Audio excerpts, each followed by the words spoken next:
Welcome to the Kottke Ride Home for Thursday, February 24th, 2022. I'm Jackson Bird. Today, the too little known story of the creation of the whooping cough vaccine, plus the remarkable initiatives in Taiwan that are helping keep the country clean with a little help from Beethoven, and a new Netflix docuseries that uses AI to recreate Andy Warhol's voice reading his diaries. Here are some of the cool things from the news today. In the 1930s, whooping cough, also known more formally as pertussis, killed up to 7,500 Americans every year, mostly small children. It was a horrific, pernicious disease that began in what seemed like a benign way, a runny nose, a mild cough, nothing to worry about. But by the time the cough became so intense that the patient was turning blue, spasming, and gasping for breath in the trademark heave that gives the disease its common name, it was almost too late. Even now, there's not much help that can be provided at that point. Survivors often face permanent physical or cognitive injuries, in part from the loss of oxygen. But by the 1970s, annual deaths from pertussis had dropped to just 10, thanks to the pioneering work of two scientists who do not get nearly enough credit, Pearl Kendrick and Grace Eldering. Kendrick and Eldering separately ended up working at a state-run lab in Grand Rapids, Michigan, after earning science degrees in New York and Montana, respectively.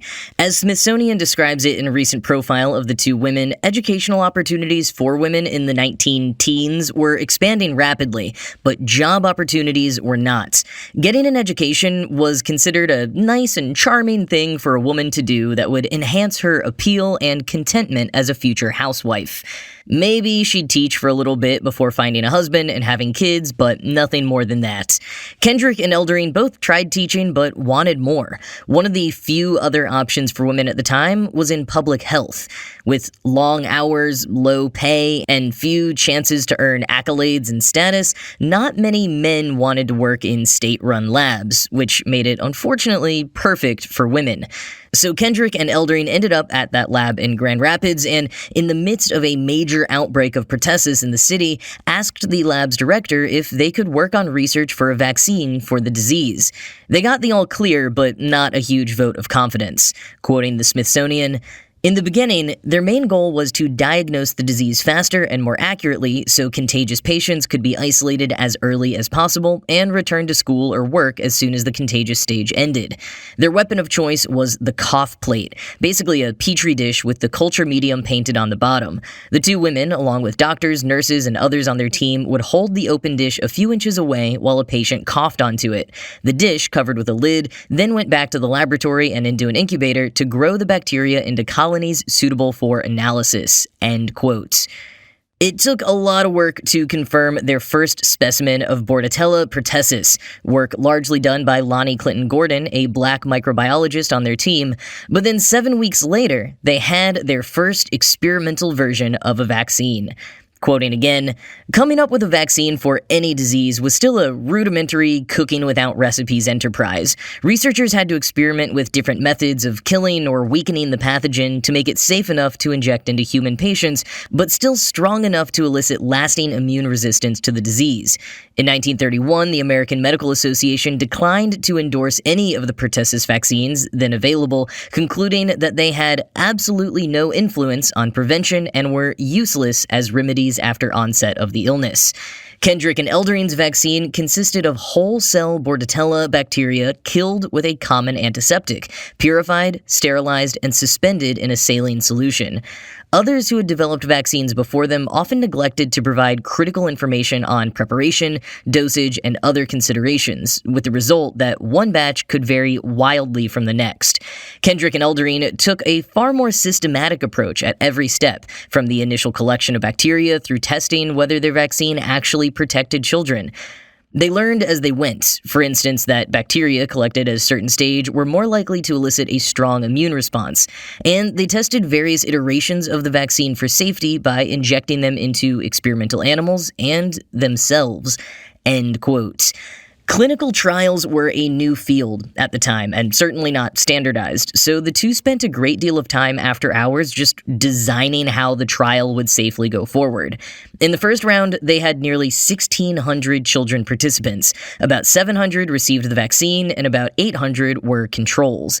In the end, the untreated control group had 63 cases of whooping cough, with most of them being serious. The vaccinated group had just 4 mild cases.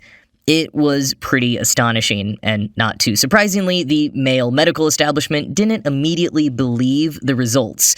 But after one renowned epidemiologist went out to investigate himself, he became impressed with Kendrick and Eldering's work and helped them improve their next clinical trial. As trials and improvements continued, they elicited more and more support, including from First Lady Eleanor Roosevelt and funding from the Works Progress Administration. By 1944, their vaccine was added to the list of the American Medical Association's recommended immunizations, and cases were cut in half within the decade. But the work didn't stop there. In addition to traveling the world to introduce the vaccine to other countries, Kendrick and Eldering worked on a vaccine that would combine prevention of pertussis with tetanus and diphtheria, an early version of what would become the DPT vaccine. They also worked with the National Institutes of Health to standardize the method for testing the efficacy of every batch of the pertussis vaccine, helping vaccine production in general become more organized and replicable. The tendency of the predominantly white male folks who record our history to forget the contributions of women, as well as Kendrick and Eldering's humbleness and insistence that their staff played just as key a role as they did, all play a part in why many of us have never heard their names, why the vaccine wasn't named after them. But there is another reason too.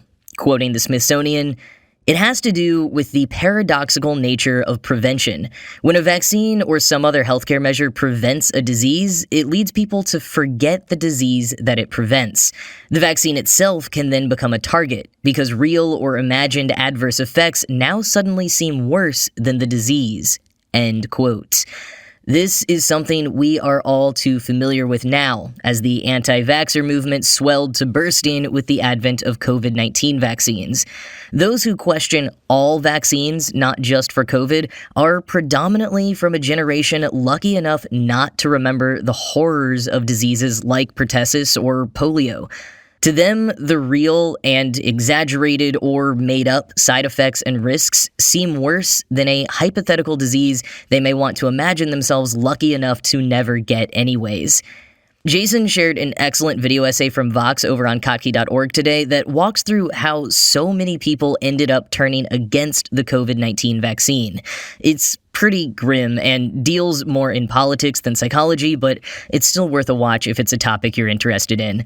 But back to the remarkable work of Kendrick and Eldering. Michael Decker, a pertussis specialist at Vanderbilt University Medical Center, shared with Smithsonian Magazine, quote, "What did Kendrick and Eldering really do? They persevered in their belief that a successful vaccine could be made. They figured out how to make it. They engineered a clinical trial using novel techniques to prove their point.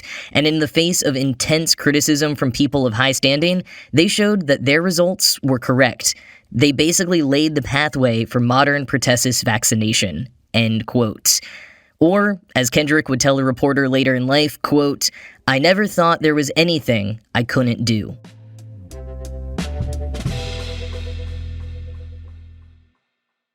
Taiwan is apparently crushing it at waste collection. There, their garbage and recycling trucks play classical music, usually Fur Elise or Maiden's Prayers, and bring out crowds of people who socialize for a few minutes block party style while handing over their separated waste and recycling. Quoting the New York Times, "It's all part of a decades-old waste management policy in Taiwan under which trash is not allowed to touch the ground. Officials insist that forcing people to hand-deliver their trash to the trucks, as opposed to wheeling out their bins for later pickup or tossing the garbage into a dumpster, has been essential to the transformation of a place once nicknamed Garbage Island into a clean, largely litter-free society." The system has also fostered a sense of community in many neighborhoods, helping strengthen the civil society that undergirds Taiwan's vibrant democracy. End quote. And while the Times highlights lots of nice stories of people of all ages gathering to take out the trash together, now married couples meeting while dumping their recycling bins, neighbors exchanging baked goods and leftovers, they also acknowledge that it's not perfect or completely ubiquitous. Fancier apartment buildings have their waste handled by building staff. Some folks haven't bought into the social and community side and just want to get rid of their trash in peace. And others struggle to make it home from work at the appointed time. Some say the music is too loud. And, of course, the pandemic made people keep their distance a bit more, physically and emotionally. This hand-deliver system is one of many measures implemented over the last few decades, after the litter in the streets hit a tipping point in the 90s. Another is a pay-as-you-throw system that orders residents to purchase blue government trash bags, basically creating a tax on how much garbage you produce. They also started issuing fines for littering and removed most of the public trash cans to reduce illegal dumping. It's all different ways to encourage a reduction of waste, but also make people more in touch with their waste and how much of it they produce. If you have to physically carry your garbage outside and dump it with all of your neighbors watching, you might think twice about what you're throwing away, whether you separated it into the right category, if you could have reused it, or if you should have bought it to begin with. And also, this might just be on me not knowing this, but this is one form of waste collection I hadn't heard of before. So in Taipei, in addition to general garbage, recycling for plastic, paper, glass, and metal, and compost for raw food scraps, they also collect cooked food waste for pig feed. I mean, I guess that wouldn't work in every location, but I'm very curious as to different forms of it that could. As so many places in the US are just barely dipping their toe into compost collection or community drop-offs, and there's a huge awareness effort that needs to happen there first. We recently got some new compost drop-off bins in New York City, and a lot of people were unsure what could go into them. But man, both more compost and this cooked food waste for pig feed concept sound amazing to me. But why the classical music in the garbage trucks? The Times reports that the songs have become almost Pavlovian to some restaurants. I think of them almost like ice cream truck jingles, but potentially less annoying. The Times doesn't know why those songs got picked, but some people in Taiwan say that maybe they just came pre-programmed on the trucks they first used.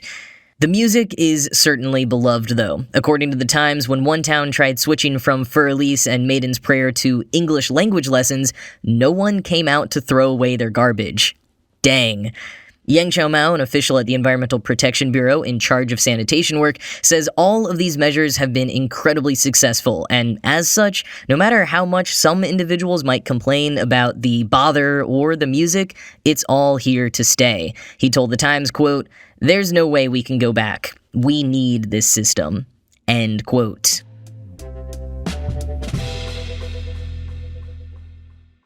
Netflix released the trailer today for an upcoming Andy Warhol docuseries based on Warhol's book, The Andy Warhol Diaries. The book was published in 1987, almost 2 years after Warhol's death, and it consists of diaries that he spoke to his friend Pat Hackett over the phone every weekday morning for 11 years. Hackett would transcribe as Warhol spoke, and after Warhol's death, edited the entries into an 800-page book. The new 6-part docuseries is executive produced by Ryan Murphy and directed by Andrew Rossi. It includes never-before-seen archival materials ranging from Super 8 film to letters, poetry, and more, and it claims to touch on a much broader look at Warhol's life than most depictions, digging into some of the religious themes in his work, the nature of his sexuality, and some of his deeper thoughts that came out in the diaries but were usually kept more guarded in his lifetime. And given that the diaries were originally spoken, but not recorded, it's a nice touch that the docuseries will be narrated by Warhol himself. Sort of. Quoting Entertainment Weekly, "In order to create the voice, Rossi tells Entertainment Weekly that he worked with the company Resemble AI to create a text-to-speech algorithm that would use Warhol's native Pittsburgh accent and cadence. Rossi then had actor Bill Irwin record the lines, and that performance was combined with the digital voice to come as close as possible to Warhol." Rossi continues, "I felt that the AI voice would honor 2 hallmarks of Andy's life and artistic practice, stemming from his desire to be a machine. Andy admired the fact that machines have less problems, saying that I do have feelings, but I wish I didn't. He even had himself made into a robot and a hologram during his lifetime, and he said, the reason I'm painting this way is that I want to be a machine. So I thought that cloning Andy's voice could function like a Warholian portrait, and the Andy Warhol Foundation approved." end quote. Yeah, I do have to say, of anyone who would probably be okay with and fascinated by the recreation of their voice using AI, Warhol is high on the list. I think this will be a really interesting series at the very least. It debuts on Netflix March 9th, and the trailer is linked in the show notes.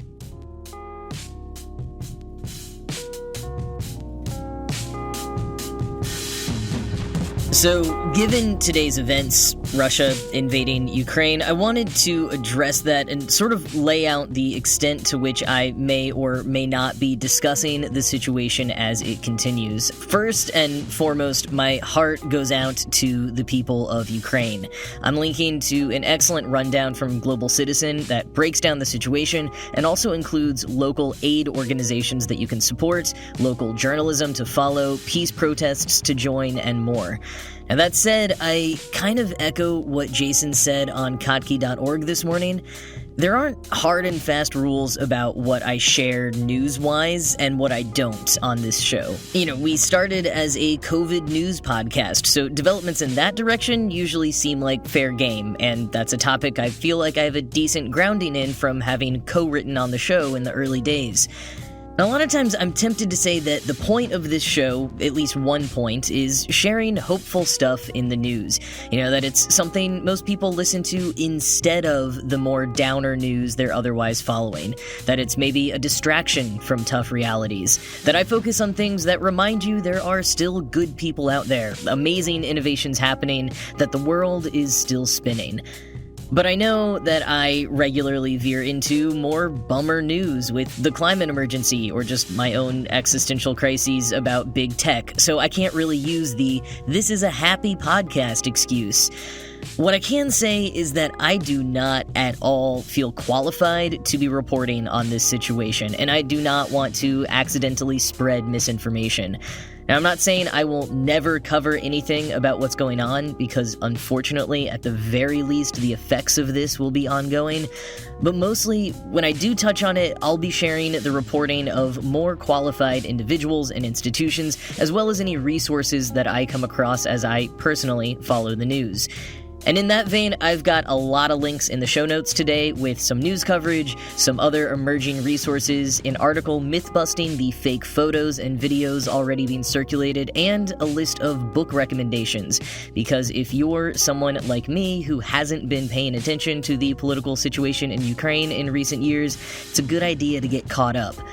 So, stay informed, help how you can, keep the people of Ukraine and surrounding countries and the citizens of Russia who, as Jason put it, quote, will bear the consequences for the actions of their leadership, end quote, keep them all in your thoughts. So that is it from me for today. Take a look at all the links that I've put in the show notes. Take care of yourselves, stay safe. I'm Jackson Bird, and I will talk to you again tomorrow.